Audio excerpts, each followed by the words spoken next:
TGT Hindi YouTube channel पर आप सभी मित्रों का बहुत बहुत स्वागत एवं अभिनंदन है। दोस्तों, मेरा नाम है शिव प्रकाश और आप लोगों के समक्ष मैं एक खास वीडियो लेकर के आया हूं, जो कि आपको मैं यहां पर बताने वाला हूं कि किससे व कब केवीएस का जो इंटरव्यू है उसमें केवीएस से संबंधित प्रश्न पूछे जाने की संभावना होगी।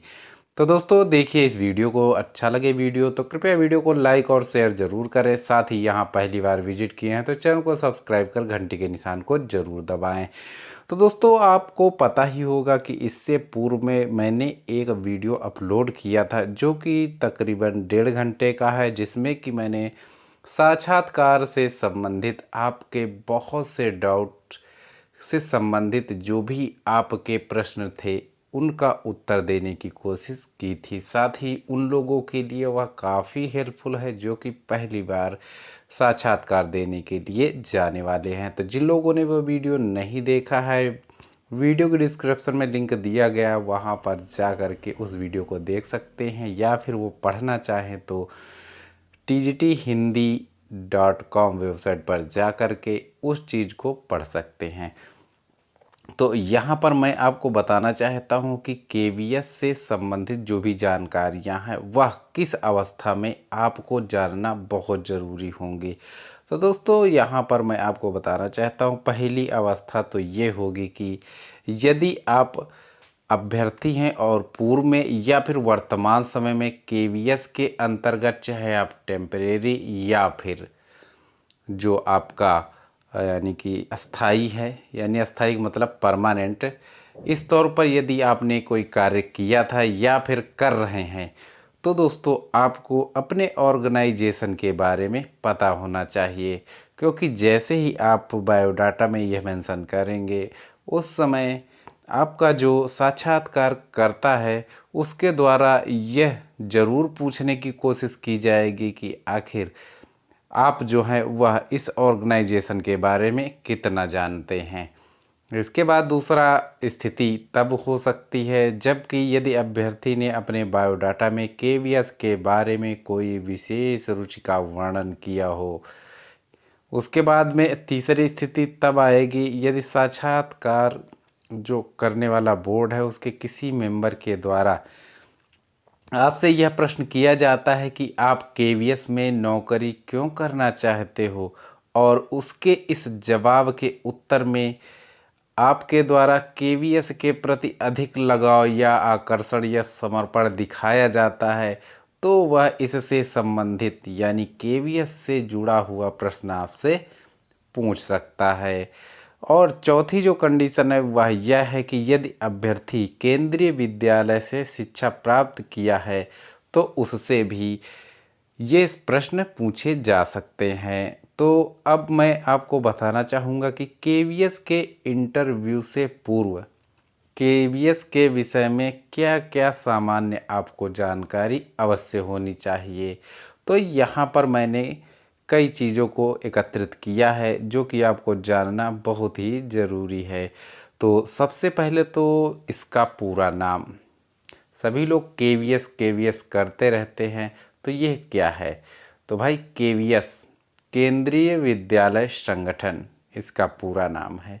और वहीं पर आप यदि टीचिंग के लिए इंटरव्यू देने के लिए जा रहे हैं तो आपकी जो सर्विस होगी वह होगी केंद्रीय विद्यालय के अंतर्गत। केंद्रीय विद्यालय जो है वह एक श्रृंखला है, कहने का मतलब जो भारत भर में केंद्रीय विद्यालय स्थित है उनको गवर्न करने के लिए जो संगठन है वही केंद्रीय विद्यालय संगठन है।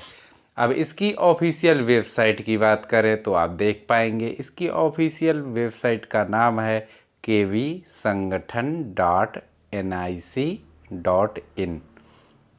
उसके बाद में इससे संबंधित अगला जो आपका यहाँ पर प्रश्न बन सकता है वह केंद्रीय विद्यालय की स्थापना से संबंधित, यानी कि केवीएस की जो स्थापना है वह कब हुई। तो इसकी जो स्थापना है वह 15 दिसंबर 1963 ईस्वी को की गई है, और इसका जो मुख्यालय है वह नई दिल्ली में स्थित है।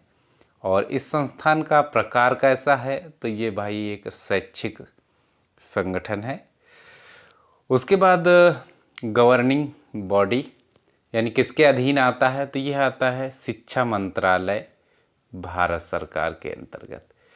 इसके साथ ही इससे संबंधित अन्य आप यहाँ पर तथ्य देखेंगे, जैसे कि केंद्रीय विद्यालय के जो रीजनल ऑफिस है वह कितने हैं, तो कुल मिलाकर अब इस समय तक 25 जो हैं वह रीजनल ऑफिस हैं। इसके साथ ही यदि हम बात करें कि zonal institute of education and training, इनकी संख्या कितनी है, तो यह कुल मिलाकर के 5 है। और भारत में केंद्रीय विद्यालयों की संख्या वर्तमान में 1249 है और विदेशों में स्थित केंद्रीय विद्यालयों की संख्या 3 है। तो इस प्रकार से यदि हम कुल जोड़ें तो यह आपकी बन जाएगी 1252। और विदेशों में कहाँ कहाँ पर केंद्रीय विद्यालय स्थित हैं, तो आपको मालूम होना चाहिए। एक तो काठमांडू, दूसरा मॉस्को और तीसरा तेहरान। इसके बाद आपसे पूछा जा सकता है कि केंद्रीय विद्यालय का ध्येय वाक्य या मोटो जिसे आप कहते हैं वह क्या है, तो आप यहाँ पर देख पा रहे हैं लिखा गया है ततत्वम पूषण अपात्रिणु, हे ईश्वर आप उसे अनावृत कीजिए, या इसी को आप कह सकते हैं कि ज्ञान पर छाए आवरण को हटाइए। इसके बाद आता है कि इसका बोर्ड ऑफ एजुकेशन क्या है, तो ये है CBSE यानी कि central board of secondary education. इसके साथ ही इसके अध्यक्ष की बात करें तो अध्यक्ष या चेयरमैन जिसे आप कहते हैं वो हैं श्रीमती निधि छिब्बर, जो कि IAS रैंक की हैं। अब यहाँ पर आपको यह ध्यान रखना है कि जो कमिश्नर यानी कि आयुक्त की बात यदि करें तो उनका नाम भी श्रीमती निधि है, लेकिन आगे पांडे लगा हुआ है और ये हैं IIS। तो इसके साथ ही अब बात करते हैं कि केंद्रीय विद्यालय का जो संगठन है या फिर इसका क्षेत्र विस्तार कह सकते हैं वह किस प्रकार से बना हुआ है, यानी कितना फैला हुआ है, किस तरह से इसको संगठित किया गया है। तो केंद्रीय विद्यालय का जो संगठन और क्षेत्र विस्तार है वह 3 स्तर पर कार्य करता है। जो पहला स्तर है वह केंद्रीय स्तर पर, दूसरा स्तर है क्षेत्रीय स्तर पर और तीसरा है स्थानीय स्तर पर। तो यदि हम बात करें केंद्रीय स्तर की, तो दोस्तों केंद्रीय स्तर पर जो संगठन है उसके 2 भाग किए गए हैं। एक है सामान्य निकाय, दूसरा है प्रशासनिक निकाय। तो जो सामान्य निकाय है उसमें निम्नलिखित को शामिल किया गया है।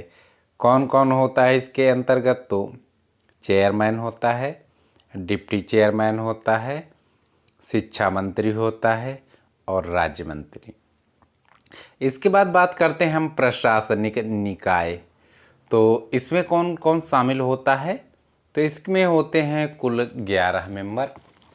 अब एक कमिश्नर या जिसे आप आयुक्त कह सकते हैं, उसके बाद 5 डिप्टी कमिश्नर या फिर उपायुक्त, उसके बाद 2 ज्वाइंट कमिश्नर, इसके साथ ही जो 3 हैं वह अन्य सदस्य होते हैं।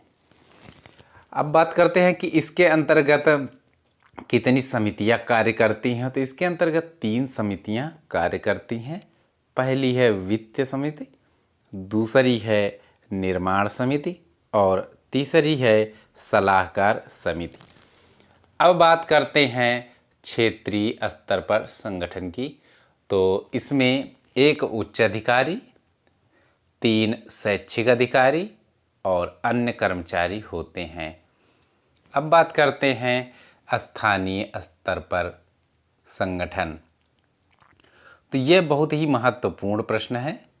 तो इसमें होता है विद्यालय प्रबंध समिति और इस समिति का जो मुखिया होता है वह जिलाधिकारी, जिसे आप अंग्रेजी में डिस्ट्रिक्ट मजिस्ट्रेट यानी डीएम कहते हैं वह होता है। अब कुछ बातें हैं जो कि एनसीईआरटी से संबंधित हैं, उसे भी आपको जानना चाहिए। तो इसका जो पूरा नाम है वह है national council of educational research and training. दूसरा, इसका उद्देश्य की बात करें तो विद्यालय शिक्षा से जुड़े मामलों पर केंद्रीय व प्रांतीय, अब प्रांतीय का मतलब होता है जो राज्य की सरकारें हैं उनको सलाह तथा नीति निर्माण करना। इसके बाद में इसके मोटो की बात करें तो विद्यामृतम श्रुते, यानी कि विद्या से अमृत की प्राप्ति होती है, यह इसका मोटो या ध्येय वाक्य है। इसके साथ ही इसके गठन की बात करें तो इसका जो गठन है वह 1961 ईस्वी को किया गया था। उम्मीद करता हूँ कि जो भी मैंने जानकारी आपको यहाँ पर उपलब्ध कराई है इसके माध्यम से आप लोग अपने इंटरव्यू की तैयारी काफ़ी अच्छे से और बढ़िया ढंग से कर पाएंगे। तो मिलता हूँ एक नई जानकारी के साथ आने वाले अगले वीडियो में। तब तक के लिए जय हिंद, जय भारत।